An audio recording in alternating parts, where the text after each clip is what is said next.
दोस्तों 30 सितंबर को United nation का 79वां सेशन भी खत्म हो गया। तमाम देशों और दुनिया भर के लीडरों के द्वारा यूनाइटेड नेशन के अंदर बदलाव की मांग के बाद भी यूनाइटेड नेशन यूएन के अंदर बदलाव को लेकर किसी ठोस कदम पर नहीं पहुंच सका और एक और यूनाइटेड नेशन का सेशन खत्म हो गया।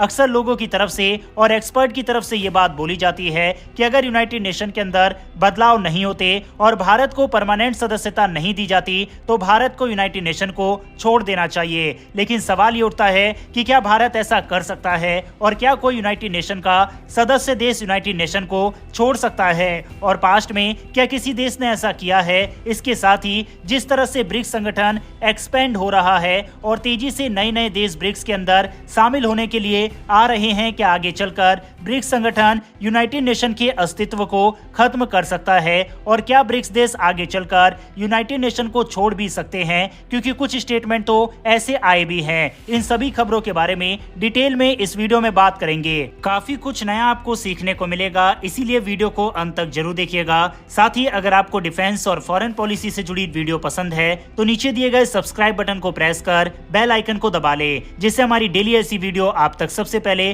पहुंच सके। तो चलिए शुरू करते हैं इस वीडियो को। यूनाइटेड नेशन के अंदर बदलाव की मांग काफी लंबे समय से चल रही है और भारत की परमानेंट सदस्यता की मांग यूनाइटेड नेशन के 4 परमानेंट सदस्य देश खुलकर यूनाइटेड नेशन के मंच से कर चुके हैं। इतना ही नहीं, यूनाइटेड नेशन के अंदर बदलाव की मांग को तो चीन ने भी मंजूरी दी है, लेकिन भारत का नाम उसने नहीं लिया। साथ ही उसने ये जरूर कहा है कि यूनाइटेड नेशन के अंदर चेंज जरूरी है और नए देश को इसमें सदस्यता मिलनी चाहिए। इसके साथ ही रूस के द्वारा ये कहा गया कि हम किसी भी वेस्टर्न देश को यूनाइटेड नेशन की परमानेंट सदस्यता के रूप में नहीं देखना चाहते।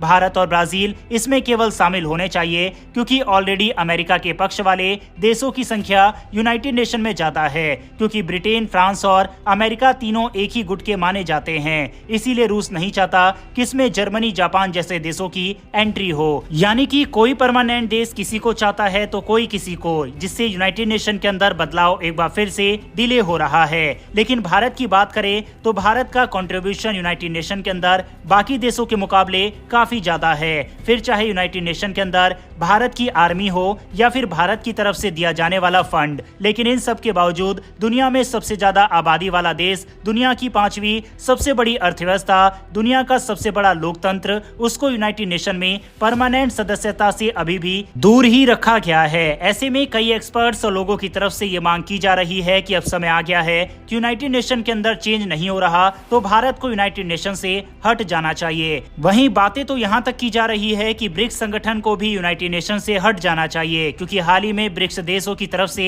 स्टेटमेंट सामने आया कि भारत, ब्राजील और साउथ अफ्रीका जैसे उभरते देशों को भी सुरक्षा परिषद में स्थायी सदस्यता मिलनी चाहिए। इनका कहना है कि जब दुनिया के आधे से ज्यादा लोग इन देशों में रहते हैं और इनकी अर्थव्यवस्थाएं भी तेजी से बढ़ रही है तो ये केवल 5 देशों का क्लब नहीं रहना चाहिए। अब सवाल यह है कि अगर संयुक्त राष्ट्र में सुधार नहीं होता तो क्या ब्रिक्स देश या फिर भारत संयुक्त राष्ट्र से बाहर हो सकते हैं। इस बारे में कई एक्सपर्ट की अलग अलग राय है। अगर हम इतिहास देखें तो 1965 में इंडोनेशिया ने यूएन से बाहर होने का ऐलान किया था। वो मलेशिया को सुरक्षा परिषद की अस्थायी सदस्यता मिलने से नाराज थे। हालांकि 1 साल बाद इंडोनेशिया वापस यूएन में शामिल हो गया था। इसीलिए ये देखना दिलचस्प होगा कि अगर ब्रिक्स देश ऐसा कोई कदम उठाते हैं तो उसका अंतर्राष्ट्रीय स्तर पर क्या असर होगा, या फिर भारत अगर ऐसा करता है तो उसका यूएन पर क्या असर पड़ता है। हालांकि ब्रिक्स देश पूरी तरह से यूनाइटेड नेशन से बाहर होने की बात नहीं कर रहे, लेकिन ये जरूर मानते हैं कि अगर सुधार नहीं होते तो उन्हें अपने अलग रास्ते तलाशने होंगे। इसी के चलते ब्रिक्स देशों ने न्यू डेवलपमेंट बैंक यानी एनडीबी की स्थापना की है, ताकि आर्थिक मामलों में ये पश्चिमी देशों पर निर्भर न रहे। इस बैंक का मकसद ब्रिक्स देशों और अन्य विकासशील देशों को आर्थिक सहयोग देना है। इसके अलावा ब्रिक्स देश अंतर्राष्ट्रीय राजनीति और व्यापार में अपनी पकड़ को मजबूत करने के लिए एक साथ काम कर रहे हैं। हाल ही में ब्रिक्स में सऊदी अरब, यूएई जैसे नए देश को भी शामिल किया गया है, जिससे इस संगठन का प्रभाव और बढ़ गया है। संयुक्त राष्ट्र में सुधार की मांग सिर्फ ब्रिक्स देशों की ही नहीं है। अफ्रीका के कई देश, लैटिन अमेरिका और एशिया के अन्य देश भी इस बात को मानते हैं कि आज की दुनिया में संयुक्त राष्ट्र का ढांचा पुराना हो चुका है और इसे बदलने की सख्त जरूरत है। लेकिन ये सुधार कैसे होंगे, ये सवाल बड़ा और जटिल है। यूएन का ढांचा बदलना आसान नहीं है क्योंकि इसमें शामिल हर देश को सहमति देनी होगी और मौजूदा स्थायी सदस्य खासकर अमेरिका, चीन और रूस इस ढांचे को बदलने में ज्यादा रुचि नहीं दिखा रहे।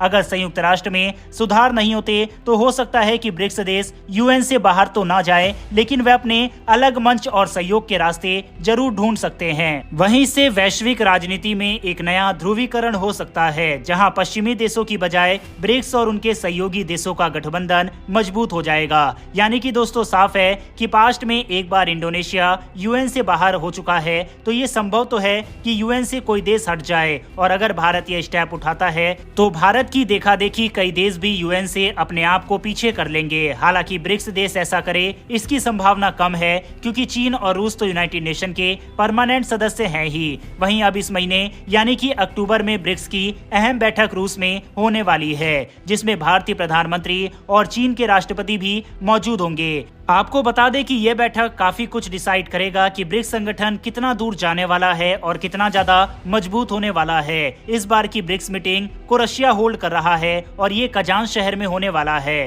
हाल ही में भारतीय प्रधानमंत्री ऑलरेडी रूस की यात्रा करके आए हैं। वहीं जब भारतीय एनएसए अजीत डोवाल रूस के दौरे पर गए थे, उस दौरान रूस के राष्ट्रपति ने कहा था कि मैं भारतीय प्रधानमंत्री नरेंद्र मोदी का ब्रिक्स समिट में इंतजार करूंगा। साथ ही उन्हें इनवाइट भी किया।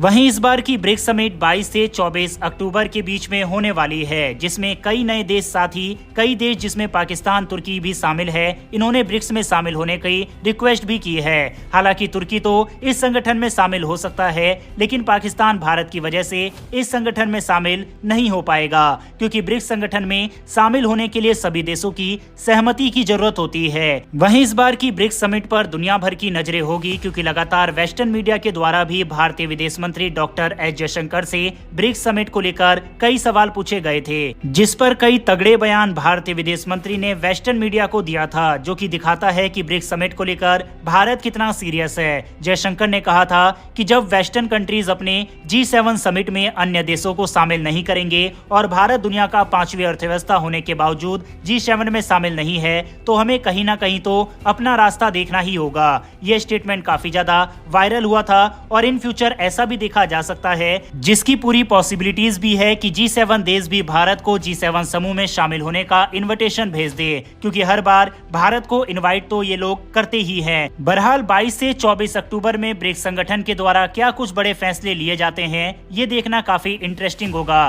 क्योंकि सऊदी से तेल खरीदने के लिए पेट्रो डॉलर के इस्तेमाल को बंद करने का फैसला ब्रिक्स देश ले ही चुके हैं। इसके साथ ही डॉलर को चुनौती देने के लिए ब्रिक्स करेंसी का फॉर्मेशन भी इस समिट के दौरान हो सकता है। बहरहाल इस वीडियो में इतना ही, लेकिन आपके हिसाब से क्या आपको लगता है कि यूएन में अगर बदलाव नहीं होते तो भारत को यूनाइटेड नेशन से हट जाना चाहिए, या फिर आपको लगता है कि भारत को ऐसा नहीं करना चाहिए? इस पर अपनी राय कमेंट बॉक्स में लिखकर बताइएगा।